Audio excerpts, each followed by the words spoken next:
शान्ताकारं भुजगशयनं पद्मनाभं सुरेशं विश्वाधारं गगनसदृशं मेघवर्णं शुभांगं लक्ष्मीकान्तं कमलनयनं योगिभिर्ध्यानगम्यं वन्दे विष्णुं भवभयहरं सर्वलोकैकनाथं वसुदेवसुतं देवं कंसचाणूरमर्दनं देवकी परमानन्दं कृष्णं वन्दे जगद्गुरुं कृष्णाय वासुदेवाय हरे परमात्मने प्रणतक्लेशनाशाय गोविंदाय नमो नमः।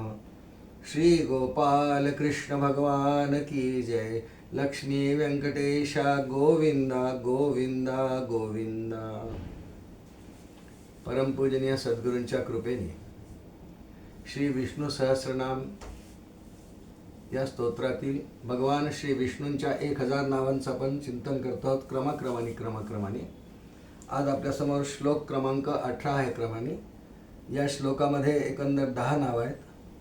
10 नावांचं आपण आपल्या उपलब्ध वेळेमध्ये चिंतन करूयात। आधी श्लोक म्हणू एकदा आणि मग एक नाव क्रमाक्रमाने घेऊन आपण त्याचं चिंतन करणार आहोत। वेद्यो वैद्य सदा योगी वीरहा माधव मधु अतीन्द्रियो महामायो महोत्साहो महाबलः। श्री गोपाल कृष्ण भगवान की जय। सगळीच नावं दिव्य आहेत, अर्थपूर्ण आहेत आणि नाम घेणाऱ्यांनी जर त्या नावांचा अर्थ समजावून घेतला तर फार लवकर प्रेम उत्पन्न होतं नामाविषयी, ओढ होते, श्रद्धा येते आणि ते तद्रूपतेकडे न्यायला मदत करतं। म्हणून अर्थ समजून नाम घेतले पाहिजे। ह्या उद्देशाने आपण हे विष्णू सहस्रनामातले 1000 नावांचा अर्थ पाहतो आहोत। आज आपण जो श्लोक म्हटला, वेद्यो वैद्य सदा योगी वीरहा माधव मधु अतीन्द्रियो महोत्साहो महाबलः, पहिलं नाव आहे यातलं। या 10 नावांपैकी पहिलं नाव आहे वेद्यो। वेद्य या शब्दाचा अर्थ असा केला आचार्यांनी, यात विद धातू आहे, म्हणजे जाणून घेणे, समजावून घेणे, जाणण्यास योग्य। संपूर्ण जगताचा किंवा या जगाचा विश्वाचा जर विचार केला तर या जगामध्ये जाणून म्हणजे समजावून घेण्याची वस्तू एकच आहे, पदार्थ एकच आहे। त्याला ब्रह्मवस्तू म्हणतात, त्याला नारायण म्हणतात, त्याला देव म्हणतात, त्यालाच राम म्हणतात, कधी कधी त्याला कधी कृष्ण म्हणतात, त्याला कधी पांडुरंग म्हणतात, त्याला कधी हनुमंत म्हणतात। पण नेहमी असं लक्षात ठेवा आपण की जाणून घेण्याचा, समजावून घेण्याचा विषय एकच आहे, देव। बाकी विषय जाणून घेण्याचे नाही, म्हणून दोन्हीमध्ये शास्त्राने फरकच केलेला आहे।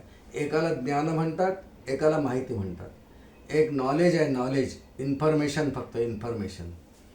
आणि पारमार्थिक किंवा आध्यात्मिक जे माहिती आहे, ज्ञान, नॉलेज आहे, त्याला माहिती नाही म्हणत, त्याला ज्ञान म्हणतात।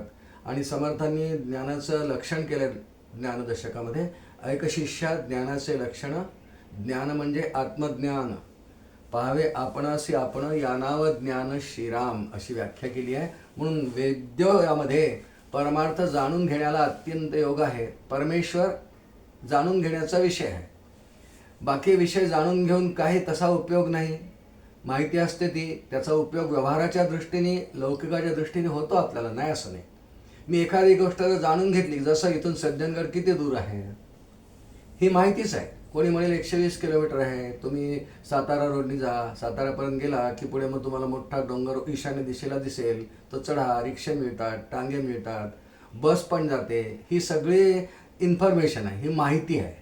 यानी मला समाधान पूर्ण नाही होणार आहे, पण ही लौकिक किंवा भौतिक माहिती आपल्याला कोणत्याही विषयाची ती गोष्ट करण्यापूर्वी समजावून घ्यावी लागते।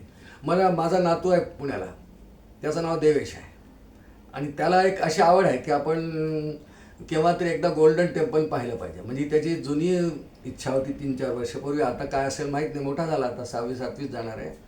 पण त्याला अमृतसरला जायची इच्छा होती, गोल्डन टेम्पल, सुवर्ण मंदिर पाहायची इच्छा होती। मग खूप माहिती काढली, इंटरनेटवर पाहिली, AI वर पाहिली, गुगलवर पाहिली। प्रत्यक्ष जे लोक जाऊन आले त्यांना विचारायचं कसं जायचं, ट्रेन कोणती आहे, बस कोणती आहे, वगैरे वगैरे। मग एवढं किलोमीटर आहे, 950 किलोमीटर आहे, ते पंजाब राज्यात आहे, वगैरे अशी माहिती काढत गेला। आणि ही सगळी माहिती काढल्याशिवाय तो अमृतसरला जाऊ नाही शकणार।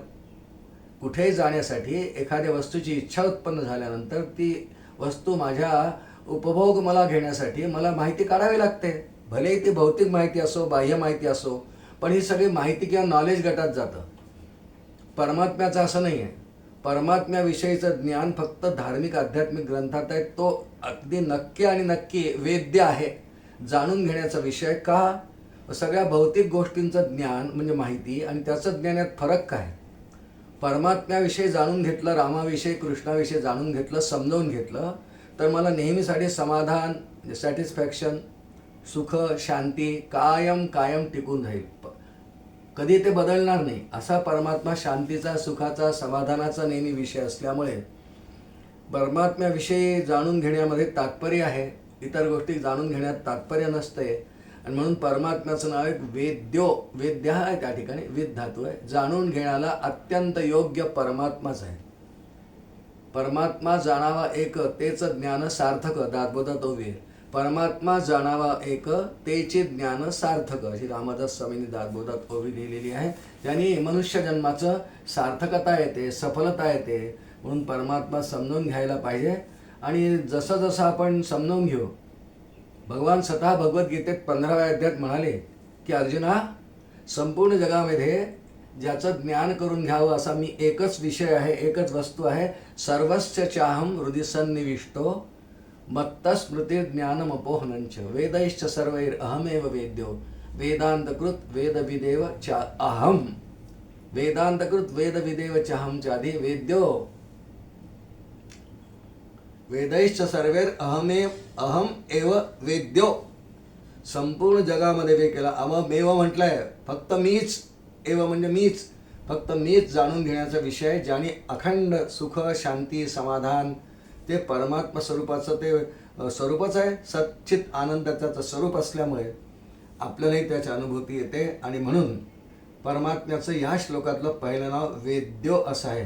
ते वेद्य म्हणजे विद धातू आहे. जाणून घेणे, जाणून घेण्याला योग्य असा देव आहे, म्हणून त्याचं नाव वेद्यो. पुढचं नाव आहे भगवंतांचं या श्लोकामधलं वैद्य. वैद्य शब्दाचा आजच्या भाषेतला अर्थ डॉक्टर असा होतो. कारण फार पूर्वीच्या काळी डॉक्टर नव्हतेच. आता जेवढ्या नवीन नवीन नवीन नवीन इन्व्हेन्शन्स होतात आहे किंवा नवीन संशोधनं होतात आहे, ही सगळी आमच्या मूळ वैद्य शब्दाचीच पुढची रूपं आहेत. त्याला डॉक्टर म्हणा. मग त्या डॉक्टरमध्ये आता खूप प्रकार आहे. Eye specialist, throat specialist, ear specialist, ENT, cardiologist, लिव्हरचा स्पेशालिस्ट, किडनीचा स्पेशालिस्ट, हे सगळे डॉक्टरांचे प्रकार आहे. पण सगळ्या जगाचा पहिला डॉक्टर कोण आहे माहिती आहे का? देवच आहे. म्हणून त्याचं नाव इथे वैद्य आहे. वैद्य दोन अर्थ शंकराचार्यांनी दिलेले आहेत. शंकराचार्यांच्या भाष्यामध्ये शंकराचार्यांनी वेद्य शब्दाचे दोन अर्थ दिले, वैद्य शब्दाचे दोन अर्थ दिले.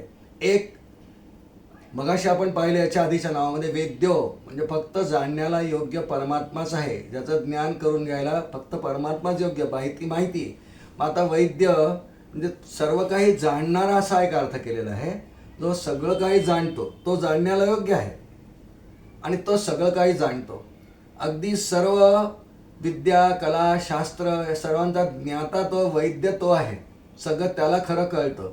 मग त्याच्यामुळे पुढे विज्ञानाच्या शाखेने अनंत प्रयोग केले. मग ॲलोपॅथी वगैरे तर आत्ता निर्माण झाले. पण संपूर्ण जगाच्या एकंदर प्रजेचा, लोकांचा विचार केला तर भगवानच वैद्य आहे. या वैद्याचं एक रूप श्रीमद भागवतात 8व्या स्कंदात येतं. समुद्र मंथनाच्या क्रियेमध्ये, समुद्र मंथनाच्या क्रियेत जेव्हा दैत्यांनी देवांनी समुद्र मंथन केलं तर त्यातून सर्वात शेवटी 14वं रत्न म्हणून बाहेर कोण आलं सर्वांना माहिती आहे. धन्वंतरी आले. धन्वंतरी हा विष्णूंचा अवतारच आहे.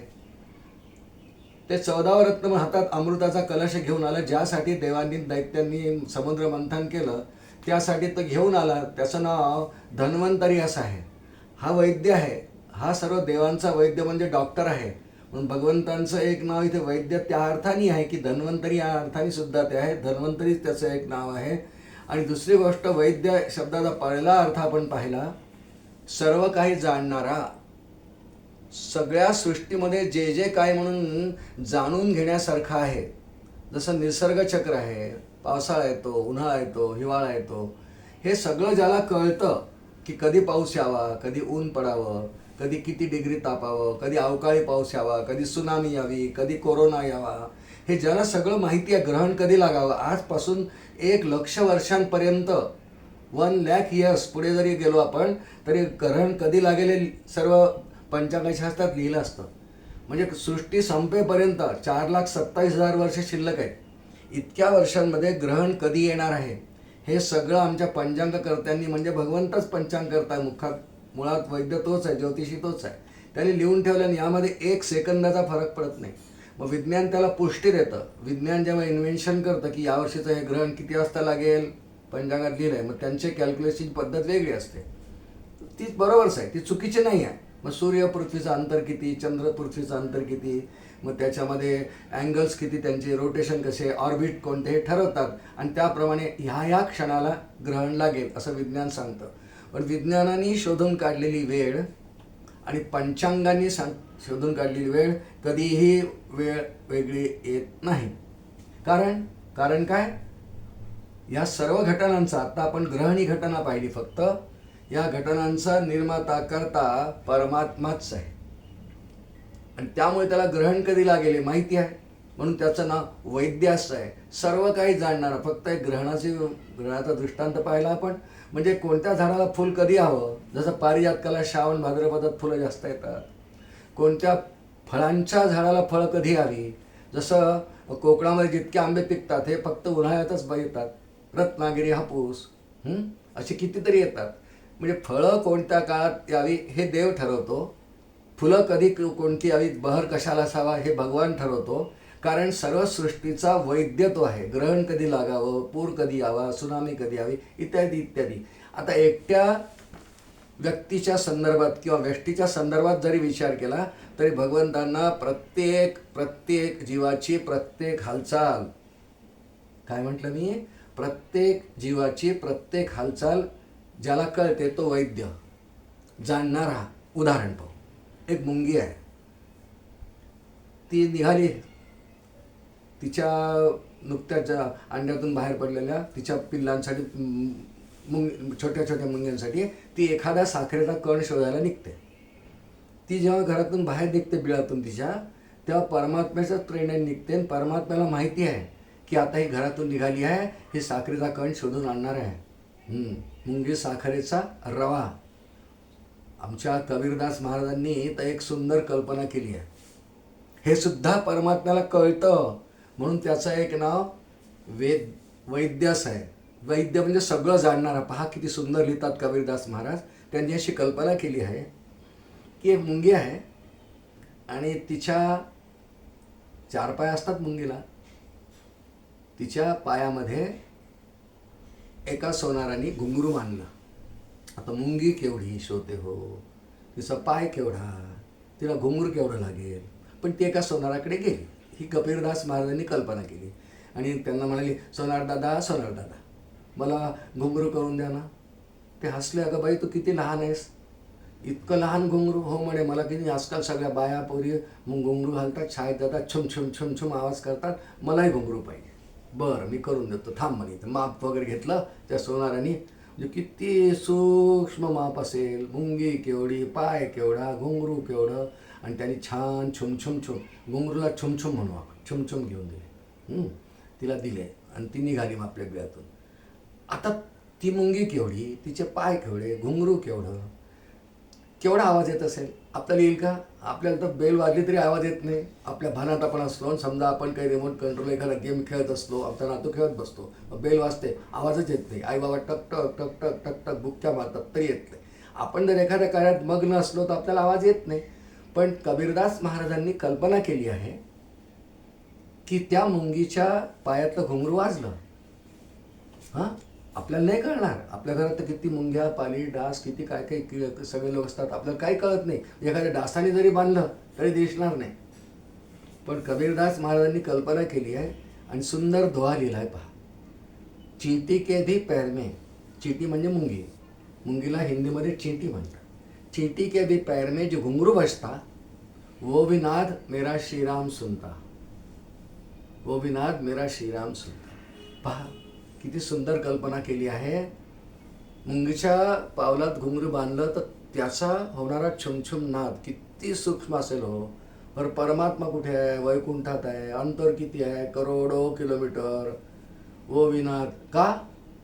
आजच्या या नावाशी त्याचा संदर्भ आहे. वेद्यो, वैद्य, वैद्य सगळं जाणणारा, प्रत्येक प्राण्याची प्रत्येक क्षणाची हालचाल जाणणारा, फक्त आताचीच नाही, त्या प्राण्याचे पूर्वजन्म म्हणजे आधी पास्ट बर्थ, तिथे त्यांनी काय केलं आहे, कोणत्या हालचाली केल्या आहेत, पापपुण्य काय केले आहेत, पुण्य काय केलं आहे, काय काय काय काय कर्म केले, हे सगळं जाणणारा भूत, मागचं नाही आणि पुढे सुद्धा हा काय करणार आहे, म्हणजे पुढच्या जन्मात हा आत्ता ह्या जन्मात सर्वांच्या कुत्र्यासारखा वागला, हा कुत्रा होणार आहे, तेही परमात्माला माहिती आहे. त्याची जाणीव किंवा ज्याचं ज्ञानेच त्याला आहे असा परमात्मा. म्हणून त्याचं एक नाव या ठिकाणी वैद्य असं आहे. पहिला अर्थ जो घेतला आपण, डॉक्टर किंवा शरीर दुरुस्त करणारी जी धारण यंत्रणा आहे त्याला वैद्य म्हणतात. म्हणजे वैद्यकीय शास्त्र जे आयुर्वेदाच्या अंगाने जातं तिथे त्याला वैद्य म्हणतात. आयुर्वेदात त्याला वैद्य म्हणतात. आजकाल होमिओपॅथीमध्ये सुद्धा ज्यांनी पूर्ण कोर्स केला आहे त्याला डॉक्टर्स म्हणतात. ॲलोपॅथीमध्ये तर कोणत्याही सगळ्या स्पेशालिस्टला प्रत्येकाला डॉक्टर्स म्हणतात. पण वैद्य याचा अर्थ आरोग्यशास्त्राचा निरीक्षक किंवा आरोग्यशास्त्राचा तज्ज्ञ या अर्थाने जर घेतलं तर आमचे धर्मशास्त्र असं मानतात की संपूर्ण प्राण्यांच्या एकंदर कर्माचा लेखादेखा जोखणारा आणि खरंच शरीर, हे शरीर जे आपल्याला देवाने दिलेलं आहे हे केव्हा तरी या व्याधी, ताप, ॲक्सिडेंट, वृद्धापकाळ, कधी चष्मा लागेल, कधी कानाचं काही व्याधी येईल, कोणी हाताची येईल, कधी पायाची येईल, कधी मेंदूची येईल, कधी किडनीची येईल, लिव्हर, शरीर हळूहळू थकत जातं पण खूप वापरतो, झीज होते, मग ते हळूहळू जर्जर होतं. जर्जर शब्द आपल्याला कळत असेल. जर्जर म्हणजे त्याच्यामध्ये अपक्षीय नावाचा जो धर्म आहे शरीरामध्ये, त्याने ते थकतं, खूप क्रिया करतं, थकतं. आणि त्यामुळे एक सुंदर श्लोक आहे आपल्याकडे,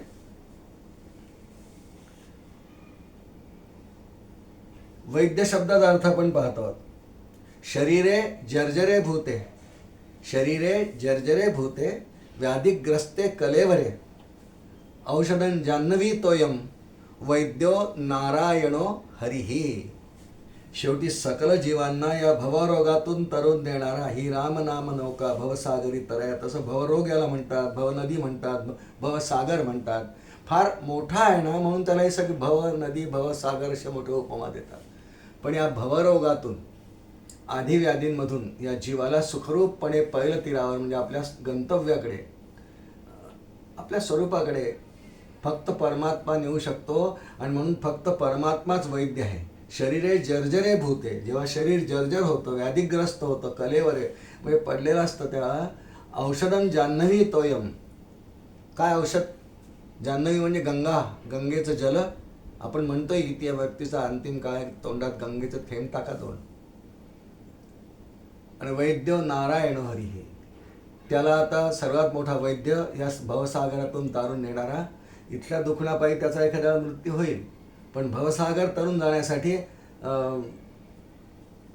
नारायण, वैद्यो नारायण हरी. नारायण म्हणजे राम, परमात्मा, परमात्मा वाचकच राम नाव आहे सगळी. सर्वात मोठा वैद्य नारायण आहे, त्याचं नाम त्याच्या मुखात आलं पाहिजे. कारण भगवद्गीतेमध्ये आमच्या इथे असं उपदेश आहे 7व्या अध्यायात, अंतकालेच मामेवम स्मरण मुक्त्वा कलेवरम य प्रयाती समद्भावम याती नास्त्यत्र संशय. ज्याच्या स्मरणामध्ये अंतकाळी भगवान येतो किंवा नाम मुखात येतं किंवा भगवंतांचं स्मरण ज्याला अंतकाळी होतं तो य प्रयाती समद्भावम याती नास्त्यत्र संशय, तो तरुण जातो, तो माझ्याकडेच येऊन पोचतो असं भगवान भगवद्गीते म्हणतात. समर्थांनी सुंदर वर्णन केलं आहे पहा.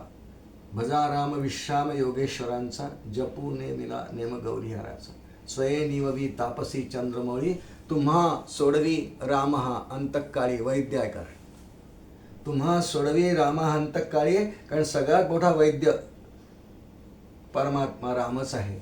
या अंगाने हे वैद्य हे नाव दोन अर्थांनी आपण पाहिलं. सर्व काही जाणणारा आणि सर्वात मोठा वैद्य म्हणजे डॉक्टर, धन्वंतरी सुद्धा त्याचाच अवतार आहे असा परमात्मा. अशा दोन अर्थांनी हे नाव दिलेलं आहे. त्यानंतर 3 क्रमांकाचं नाव या श्लोकामध्ये येतं क्रमाने, सदायोगी. वैद्य, वैद्य सदायोगी. सदा म्हणजे नेहमीसाठी, जो योग अवस्थेत आहे. याचे दोन अर्थ केलेले आहेत. दोन अर्थ केले आचार्यांनी. एक, सदायोगी याचा अर्थ सर्व जीवांशी तो सतत जोडल्याच गेलेला आहे. जीव ब्रह्मैव नापरः श्रीमद आद्य शंकराचार्यांनी असं वर्णन केलेलं आहे. श्लोकार्धेन प्रवक्ष्यामी यदुक्तं ग्रंथकोटिभिः. मी अर्ध्या श्लोकात सांगतो. जे कोट्यावधी धर्मग्रंथांमध्ये सांगितलं गेलेलं सत्यवचन आहे ते मी अर्ध्या श्लोकात सांगतो. श्लोकार्धेन प्रवक्ष्यामी यदुक्तं ग्रंथकोटिभिः ब्रह्मसत्यं जगन्मिथ्या जीवो ब्रह्मैव नापरा. हा जीव ब्रह्मरूपच आहे. याचा अर्थ परमात्मा, ब्रह्मवस्तू, ईश्वर सगळ्या अर्थाने आपण म्हणू हा अखंड जीवाशी जोडल्या. जीव त्याचं स्वरूपच आहे. जीवाचं मूळ स्वरूप सच्चिदानंद रूपच आहे. म्हणून अखंड ब्रह्मवस्तू आणि जीव यांचं ऐक्यच आहे. जीव वेगळा नाहीच आहे. एकसारखे ऐक्यात आहेत, जोडल्या गेलेले आहेत. म्हणून योज धातू या ठिकाणी सदा योगी. हा परमात्मा अखंड सर्व जीवांशी जोडल्या गेलेला आहे. या अर्थाने त्याचं एक सदायोगी नाव आहे असं आचार्यांनी लिहिलेलं आहे. आणि दुसरा अर्थ, परमात्मा हा योगेश्वर आहे. सर्व योगांचा ईश्वर आहे. कितीतरी योग आहेत. कर्मयोग आहे, भक्तियोग आहे, ज्ञानयोग आहे, हठयोग आहे. हे सगळे योग आहेत.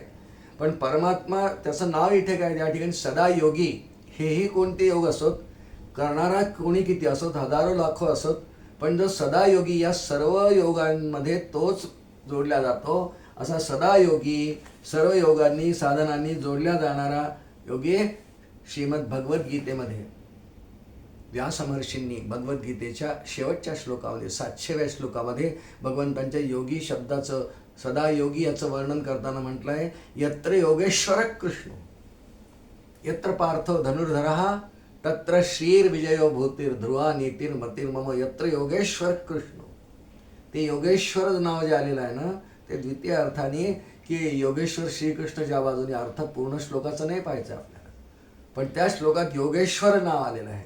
सर्व योगांचा प्रभू किंवा सगळे जीव योगधारणेद्वारा कोणता तरी योग करून ज्याच्याशी ऐक्यात जाऊ पाहतात असा सदायोगी.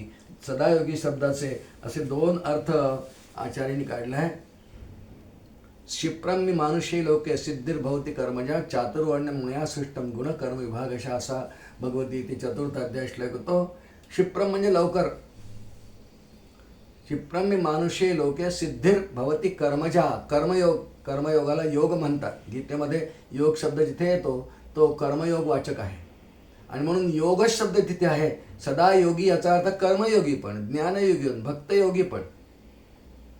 असा सदायोगी जो आहे, सर्व योगांचं मूळस्थान जो आहे किंवा सगळे योग करून ज्याची प्राप्ती होते, कर्मयोगाने पण भगवंतांची प्राप्ती, ज्ञानयोगाने प्राप्ती, हठयोगाने प्राप्ती, भक्तियोगाने प्राप्ती. कोणत्याही मार्गाद्वारे गेलात हे सगळे योगच आहेत. म्हणजे योग म्हणजे जोडण्याची प्रक्रिया. युज धातू तिथे आहे.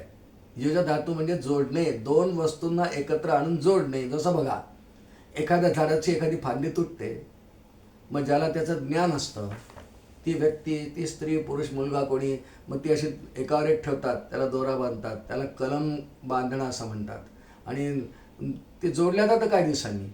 का जोडल्या जातं की त्याला वेळेस त्याचा प्रयत्न केला, तशी साधना केली, बांधून ठेवलं, त्याची हालचाल केली नाही.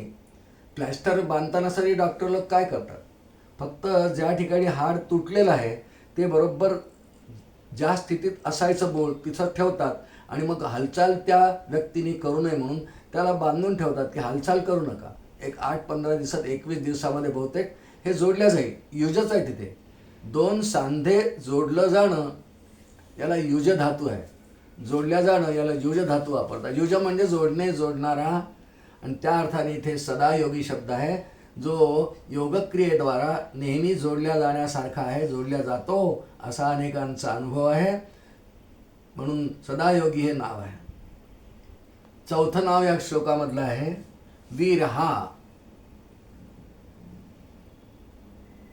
वीरहा याचा अर्थ धर्मरक्षणासाठी रणांगणावरती, युद्धभूमीवर जो दुष्टांचा संहार करतो. वीर हा मारणार, वीरांना मारणारा असा याचा अर्थ आहे.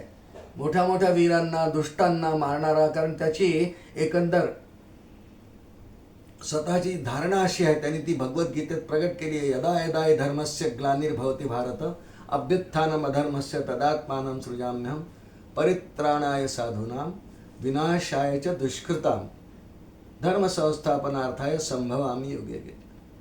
दुष्कृतां मी काय येतो त्या दोन कारण, भक्तांचं रक्षण, साधूंचं आणि भक्तांचं रक्षण आणि दुष्टांचा नाश. विनाशायच्या दुष्कृताम, मग त्याच्या समोर हे अवतारवाचक शब्द आहे. वीर हा जो अवतारामध्ये येऊन अनेक मोठ्या मोठ्या पराक्रमी दुष्ट, अत्यंत दुराचारी आणि साधूंना छळणारा, यज्ञांचा विध्वंस करणारा असे जे दैत्य असतात यांचा नाश करतो. वीर हा त्या अर्थाने आहे. कितीतरी उदाहरणं आपल्याला पाहता येतील. रावण आहे, कंस आहे, चाणूर आहे, मुष्टिक आहे, इकडे खरदूषण आहेत, कुंभकर्ण आहेत, कितीतरी आहेत. या सर्वांचा नाश करण्याकरता येतो. प्रत्यक्ष युद्धभूमीवर करेल किंवा एखाद्या लीलेने करेल. जसं शिशुपालाला भगवंतांनी राजसूय यज्ञामध्ये सुदर्शन चक्राने शिरच्छेद केला आणि त्याला सद्गती दिली, पण त्याला मारलंच ना. वीर हा किती मोठा पराक्रमी असो, हिरण्यकश्यप असो, हिरण्याक्ष असो, केवढे मोठे मोठे बलाढ्य दैत्य आहेत, की मायासूर असो की वाली असो, किती मोठे पराक्रमी असो, कारण भगवंतांचं हे असं करणं हे धर्मरक्षणासाठी असतंय नाही, धर्माच्यासाठी तो येतो. धर्म संस्थापनार्थाय संभवामी युगे युगे भगवान म्हणतात, त्यासाठी येतो ना. मग त्याचं कार्य आहे. वाल्मिकी रामायणामध्ये एक सुंदर प्रसंग आहे, पहा, छान कथा आहे, आवडेल आपल्याला. सर्वांनी वाचली असेल, पुष्कळ ऐकली असेल. प्रभू रामचंद्रांचं सुग्रीवाची मैत्री झाली. ऋष्यमुख पर्वताजवळ हनुमंतांनी ती करून दिली, मध्यस्थी केली. त्यानंतर प्रभू रामांनी सुग्रीवाशी मैत्री केल्यानंतर अग्नीच्या साक्षींनी प्रतिज्ञा घेतल्या की परस्परांच्या भार्यांचा आम्ही शोध आणून घेऊ. मैत्री झाली, सख्य झालं. आणि पुढे रामांनी मग सुग्रीवाकडून वालीची पूर्ण कथा ऐकून घेतली. तो किती पराक्रमी आहे, किती बलाढ्य आहे, पण किती निर्दयी आहे आणि किती पापी आहे. कारण सुग्रीवाच्या बायकोचं त्याने हरण केलं आहे, रुमा नाव आहे तिचं, आणि तिच्या जे अत्याचार करतोय, तिच्याशी रममाण झाला भोगामध्ये, हे पाप आहे. परभार्या अपहरण हे मोठं पाप आहे. म्हणून प्रभुरामांनी त्याला बाण मारला, सख्य झालाय आणि तो पापी आहे. तिथे प्रभू रामचंद्रांच्या तोंडी एक श्लोक आहे वाल्मिकी रामायण. तदलम परितापेन धर्मसंस्थितः वयं वानर शार्दूल न स्वयं स्ववशे स्थितः. आम्हाला धर्मरक्षणाकरता आम्ही अवतार घेतो वाली, म्हणून न वयं स्ववशे स्थितः, आम्हाला आमच्या स्वाधीन आम्ही परवश आहोत. कारण धर्म रक्षणासाठी तू अधर्म केलायस, परस्त्री हरण केलंयस, ते लहान भावाच्या पत्नीला पळून दिलंयस, तू मोठा पापी आहेस. आणि तदनम परितापेन धर्मतः परिकल्पितः, कल्पितः असा पहिला चरण आहे.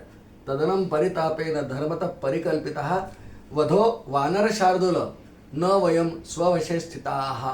आम्ही आमच्या स्वाधीन नाही आहे आणि म्हणून धर्माच्या रक्षणाकरता आम्ही नेहमी अवतार घेतो. मी म्हणून तुझा वध मी धर्मानेच केलाय, मी अधर्माने केला असं दूषण मला लावू नको. एवढा मोठा पराक्रमी, या वालीच्या पराक्रमाच्या अनेक कथा रामायणामध्ये आहेत. हा अगदी रावणाच्या आधीपासून आहे, फार पराक्रमी आहे. याच्या एकट्याच्या अंगामध्ये कितीतरी वीरांचं बळ आहे, महाबली आहे, वीर आहे, तो पराक्रमी आहे आणि खूप युद्धात जिंकला आहे. त्यांनी खूप लोकांचा पराभव केला, सहस्रार्जुनाचाही पराभव केला. इतका पराक्रमी वाली, याचा सुद्धा प्रभुरामांनी वध केला. वीर हा अनेकांविषयी बोलता येईल. कंस का कमी दुष्ट होता का? रावण कमी दुष्ट आहे का? खरी पराक्रमी आहे का? हिरण्यकश्यप हिरण्याक्ष कमी दुष्ट पराक्रमी आहेत का? पण भगवंताने दरवेळा धर्मसंस्थापनार्थाय प्रल्हादाचं रक्षण करण्याकरता भगवान नरसिंह झाले, काय अवतार घेतला. म्हणून वीर हा हे नाव या श्लोकातलं 4 क्रमांकांचं आपल्यासमोर आलेलं आहे. 5वं नाव आहे मधु. हे देवाचं नाव आहे 5 क्रमांकाचं. या श्लोकातलं मधु. आपण श्लोक कोणता घेतला सुरुवातीला पासूनच? वेद्यो वैद्य सदा योगी. वीर हा माधवो मधु. आधी माधव शब्द आहे. माधव शब्दाचं फार विवेचन आचार्याने दिले नाही. मा म्हणजे लक्ष्मी, तिचा पती धवपती, लक्ष्मीचा पती परमात्मा. थोडीशी गोष्ट समुद्र मंथनाचीच आहे, पुन्हा विस्ताराने बोलत नाही, पुष्कळांना माहिती आहे. समुद्र मंथनाच्या क्रियेमधून लक्ष्मीदेवी आल्या, त्यांना स्वयंवर करायचा, हातात वरमाला आहे आणि मग भगवान विष्णूंना वरलं. अजित नावाने भगवान तिथे प्रगट झाले, विवाह झाला. माधव लक्ष्मीचा पती आणि अखंड लक्ष्मी, सगळ्या जगताची लक्ष्मी, श्री ज्याच्या स्वाधीन आहे, त्याचं रूपकात्मक दर्शन आपल्याला व्यंकटेश स्तोत्राच्या मुखपृष्ठावर होतं की क्षीरसागरा भगवात्मा परमात्मा शेषशाही आहे, लक्ष्मी पाय सुरते आहे. याचा अर्थ तो लक्ष्मीपती आहे, श्रीपती आहे, माधव आहे, अशी त्या शब्दाची व्युत्पत्ती आहे. पण समुद्र मंथनाच्या लीलेची याला थोडीशी पार्श्वभूमी आहे श्रोते हो. आणि पुढचं नाव मग 6 क्रमांकाचं नाव आहे मधु. मधु म्हणजे मध. मध कसं असतं? खाल्लंय कसं आपण? हो, आपण खातो ना. माझा नातू आहे देवेश, त्याला फार आवडतं. असं मठ असं लहानपणी असं बोटाने चाटून खायचं, गोडच लागतं. आता माहीत नाही खातो की नाही, आता मोठा झाला, कारण मोठे मुलं झाले की मग ते थोडेसे त्यांना आवडत नाही काही गोष्टी. मधु म्हणजे गोड, अतिशय गोड, अमृतासारखं गोड. आणि खूप ठिकाणी मधु हा पदार्थ टाकून ते औषधं घ्यावे लागतात. कडू असतात ना औषधं. मधूचा धर्म गोड असणे आहे. मधु, आपण मधूपासून मधुर शब्द झाला आहे. आपण म्हणतो की दूध किती मधुर आहे हो, ताक इतकं मधुर झालं आहे. याचा अर्थ त्याचा स्वादही चांगला आहे, गोडी चांगली आहे, सर्वांना आवडणाऱ्या स्निग्धता खूप आहे, सत्वगुणी पदार्थ आहे. मध हा अत्यंत सत्वगुणी पदार्थ आहे. आयुर्वेदशास्त्रामध्ये मधाला फार महत्त्व आहे.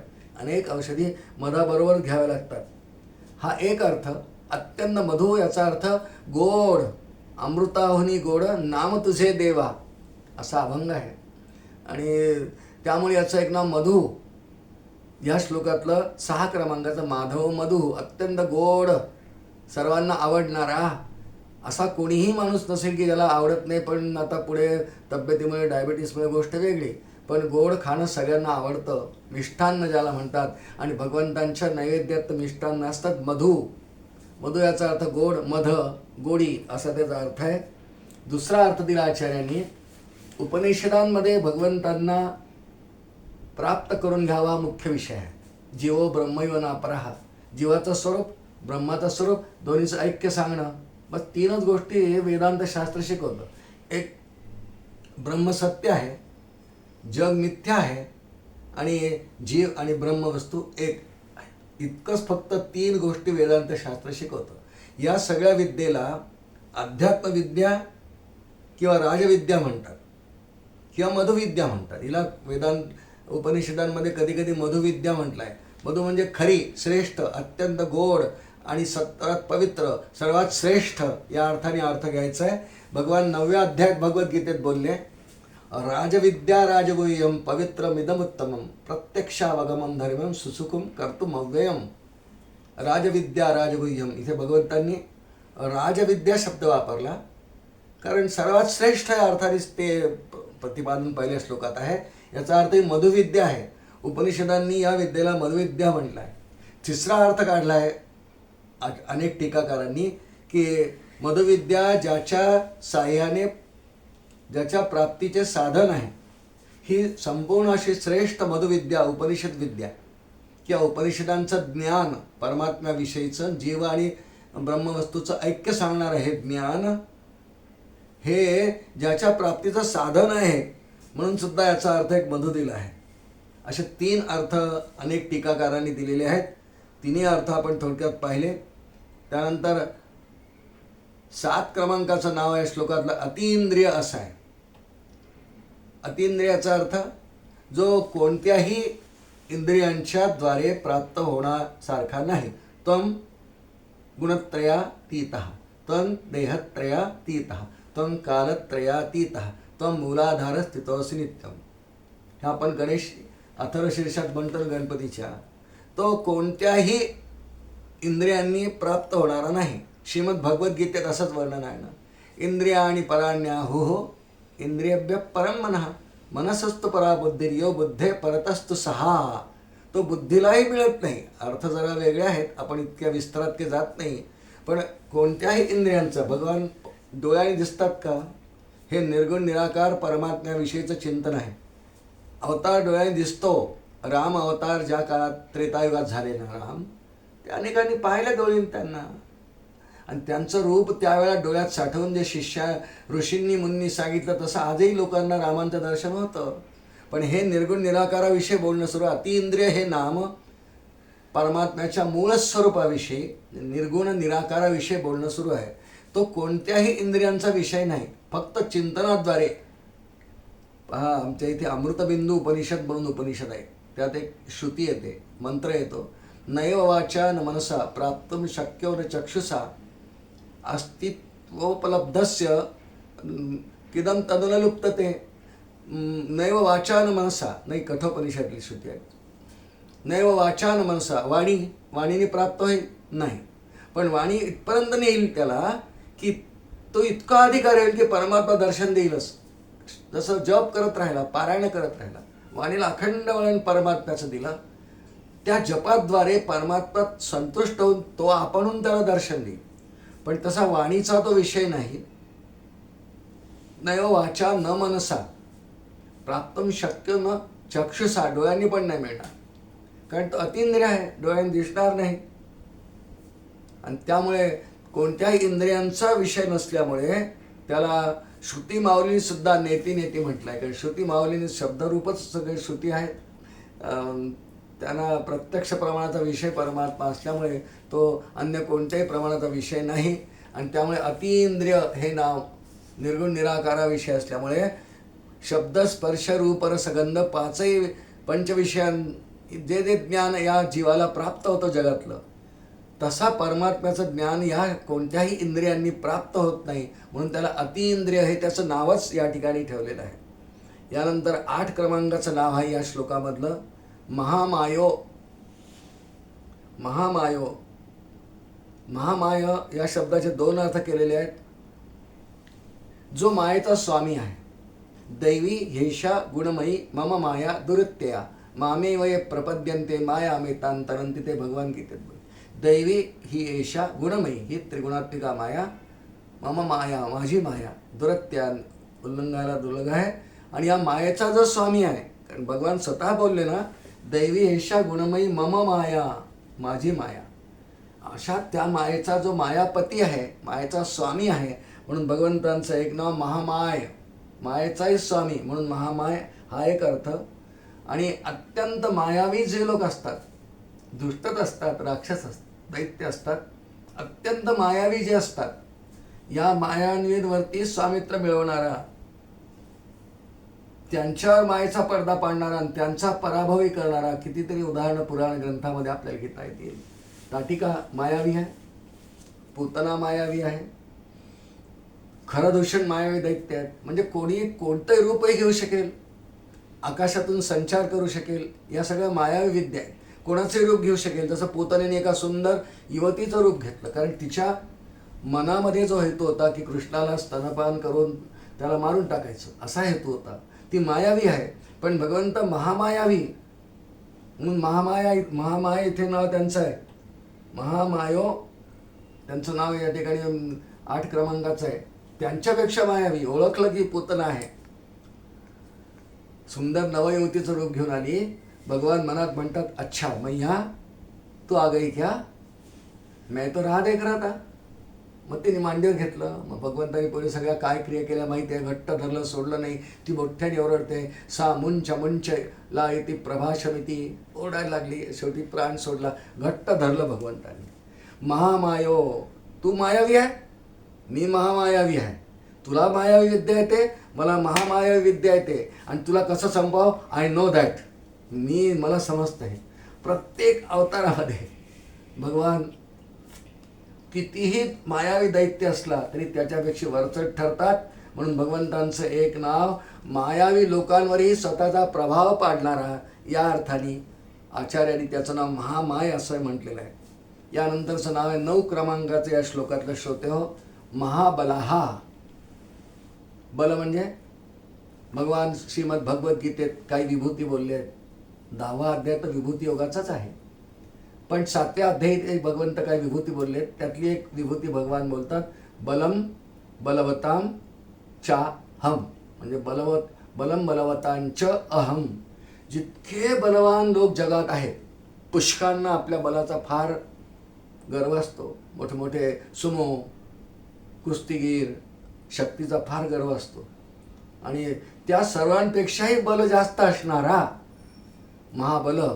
जसं बघा, भगवंतांना कंसाने मथुरेत बोलावलं आणि त्या ठिकाणी 5 मल्ल ठेवले. त्याच ठिकाणी चाणूर, मुष्टिक, कूट, शूल, तोषल असे 5 मल्ल होते. फार मोठे मोठे पराक्रमी होते. या सर्वांवर भगवान छोटे आहेत. 11 वर्षांचं भगवंतांचं वय आहे कंसावधाच्या वेळी. या 5ही मल्लांना भगवंतांच्या अंगावर सोडलं. 2 बलरामदादांनी मारले, 3 कृष्णांनी मारले. पण ते बलवान आहेत. बलम बलवतांच्याहम, मी त्यांच्यापेक्षा बलवान आहे. महाबल त्या अर्थाने आहे.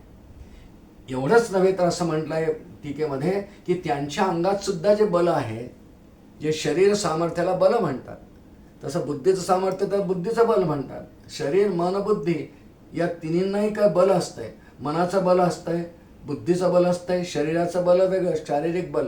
या तिन्ही बलांच्या अंगाने सर्व बलवंतांपेक्षा, सर्व शक्तिमानांपेक्षा महाशक्तिमान कोण आहे? परमात्मा आहे, कृष्ण आहे. किती लीला केल्या लहानपणी हो. मला बोला, आपण महाबल नसता हा दुष्ट दैत्यांचा संहार नाही.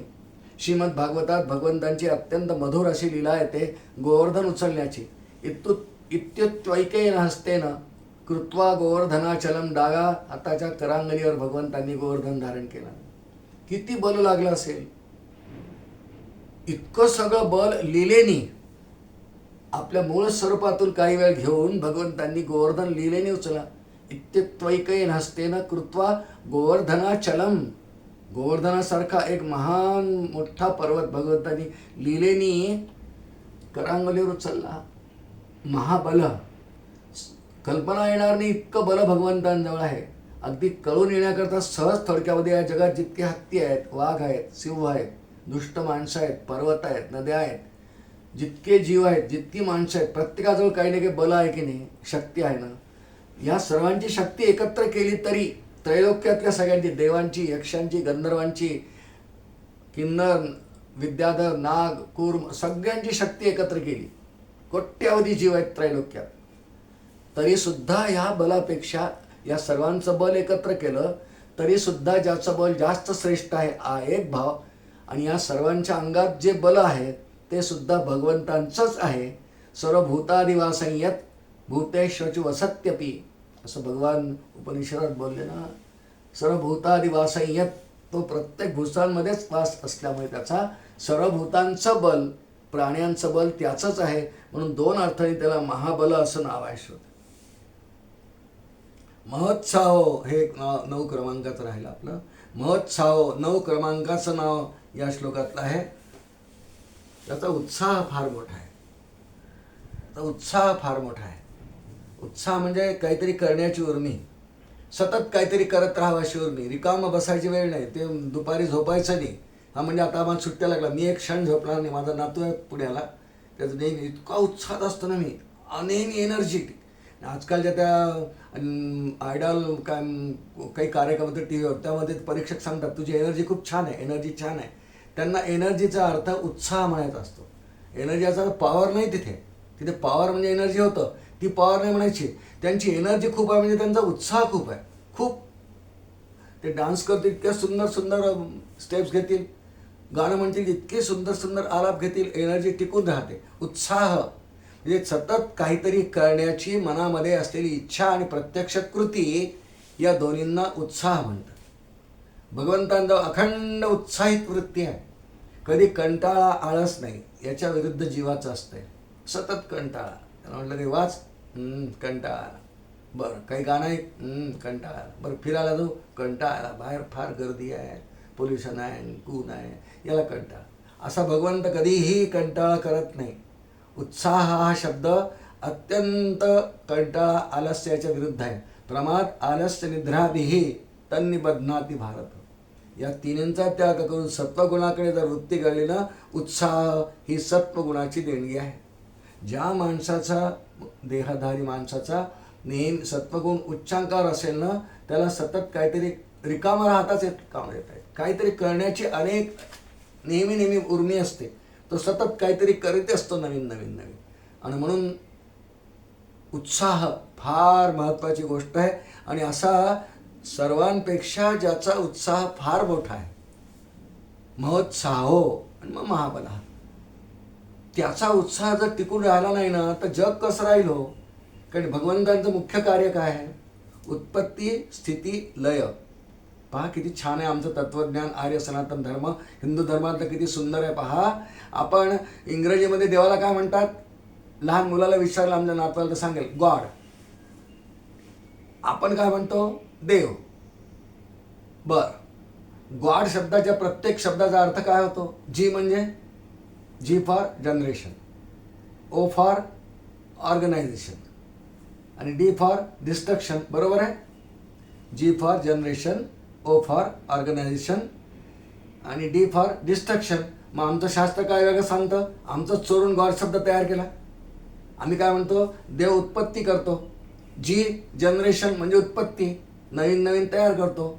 मुलं निर्माण करतो, मुली निर्माण करतो, फुलं निर्माण करतो, पानं निर्माण करतो, फळं निर्माण करतो, हत्ती निर्माण करतो, वाघ निर्माण करतो, ढग निर्माण करतो, पाऊस निर्माण करतो. हे सतत सुरू आहे की नाही? निर्मिती अखंड सुरू आहे. जी फॉर जनरेशन सुरू आहे, ओ फॉर ऑर्गनायझेशन. बरं, तयार केलं, पण त्यांना सांभाळतो कोण? भूक लागली आता स्वयंपाक करून पोळ्या करून खाऊ घाल, देवा देतो. जेवायच्या वेळी जेवण देतो, तहानेच्या वेळी पाणी देतो, खूप खावंसं वाटलं उन्हाळ्यात तर आईस्क्रीम देतो रात्री रोज. फ्रीजमध्ये भरलेले असतात नेहमी, आईस्क्रीम खात जातो.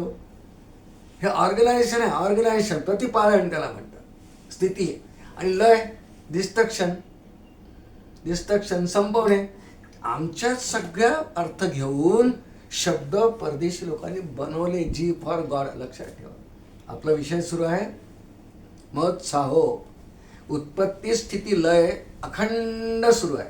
असं कधी झालंय का कि उत्पत्ति कर दी मैंने, सब प्राणियों को निर्माण कर दिया, अब इनके खाने के लिए क्या और ढूंढेंगे उनका? असं नाही. आधी खाद्यपदार्थ निर्माण केले, आधी सगळे वनस्पती, फळं, फुलं, झाडं, गहू, तांदूळ सगळं निर्माण केलं आणि मग ते भोगण्याकरता ते ज्यांना आवश्यक आहे अशा लोकांना मग जीव तयार केले. म्हणून भगवंतांनी उत्पत्ती स्थिती लयामध्ये ज्याचा उत्साह अखंड टिकून राहतो, कधीही त्याचा उत्साह तीन गोष्टीतला संपत नाही. म्हणून भगवंतांचं एक नाव महोत्साहो असं आहे. महोत्साहो महाबलाहा. श्रोते हो, याप्रमाणे आजच्या या चिंतनामध्ये आपण आपल्या उपलब्ध वेळेमध्ये 18 क्रमांकाचा श्लोक, वेद्यो वैद्य सदायोगी वीरहा माधव मधु अतींद्रियो महामायो महोत्साहो महाबलाहा, या श्लोकामध्ये असलेल्या 10 नावांचा विचार थोडाफार केला. आपण सर्वांनी याचा विस्तार करावा.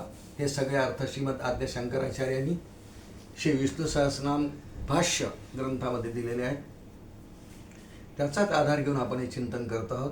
आजचं झालेले चिंतन भगवान श्री गोपालकृष्ण आणि श्री सद्गुरूंच्या चरणी समर्पण करतो आणि वाणीला विराम देतो.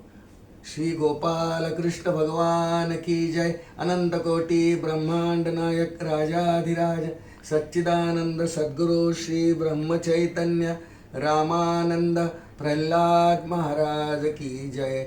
जय जय रघुवीर समर्थ.